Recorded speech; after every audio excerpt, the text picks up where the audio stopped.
गगनबावडा तालुक्याच्या ऐतिहासिक वैभवात मानाचा तुरा रोवणारी महत्त्वपूर्ण घोषणा झाली आहे। गगनबावडामधील ऐतिहासिक गगनगड किल्ला अखेर राज्य संरक्षित स्मारक म्हणून घोषित करण्यात आलाय। महाराष्ट्र शासनाच्या पर्यटन आणि सांस्कृतिक कार्य विभागानं 29 जून 2026 रोजी या संदर्भातील अंतिम शासन निर्णय आणि अधिसूचना जारी केली आहे। या निर्णयामुळे गगनगडच्या संवर्धनाबरोबरच गगनबावडा परिसरातील पर्यटनालाही मोठी चालना मिळण्याची शक्यता आहे। गगनबावडा तालुक्यातील ऐतिहासिक गगनगड किल्ल्याला अखेर राज्य संरक्षित स्मारकाचा दर्जा मिळालाय। महाराष्ट्र प्राचीन स्मारके आणि पुराण वस्तुशास्त्रीय स्थळं तसंच अवशेष अधिनियम 1960 मधील तरतुदीनुसार ही कारवाई करण्यात आली आहे।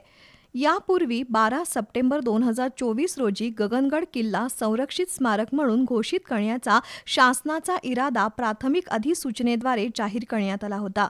नागरिक आणि संबंधितांकडून प्राप्त झालेल्या हरकतींचं निराकरण केल्यानंतर आता शासनानं अंतिम मंजुरी दिली आहे। शासकीय अधिसूचनेनुसार गगनबावड्यामधील गट क्रमांक 74 मधील तब्बल 4.1 हेक्टर क्षेत्र स्मारकासाठी संरक्षित करण्यात आलंय। गगनगडला मोठा ऐतिहासिक वारसा लाभलाय।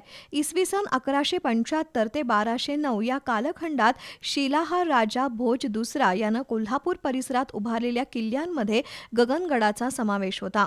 इसवी सन 1209 मध्ये सिंघन यादवानं राजा भोजचा पराभव करून किल्ला ताब्यात घेतला। त्यानंतर दिल्ली सल्तनत, बहमनी साम्राज्य आणि विजापूरच्या आदिलशाहीच्या अधिपत्याखाली हा किल्ला राहिला। पुढे छत्रपती शिवाजी महाराजांनी सन 1658 मध्ये गगनगड जिंकून तो हिंदवी स्वराज्यात सामील केला। त्यामुळे आता किल्ल्याला मराठा इतिहासातही विशेष महत्त्व आहे। राज्य संरक्षित स्मारकाचा दर्जा मिळाल्यानं आता किल्ल्याच्या तटबंदीची दुरुस्ती, स्वच्छता आणि जतन करण्याचं काम पुरातत्व आणि वस्तू संग्रहालय संचालनालयामार्फत शास्त्रोक्त पद्धतीनं होण्याचा मार्ग मोकळा झालाय। गगनगडच्या संवर्धनाला शासनाचं पाठबळ मिळाल्यानं ऐतिहासिक वारसा जपण्याबरोबरच गगनबावडा परिसरातील पर्यटन व्यवसाय, स्थानिक रोजगार आणि पर्यटन सुविधांनाही चालना मिळण्याची अपेक्षा आहे। बी न्यूजसाठी गगनबावड्याहून चंद्रकांत पाटील।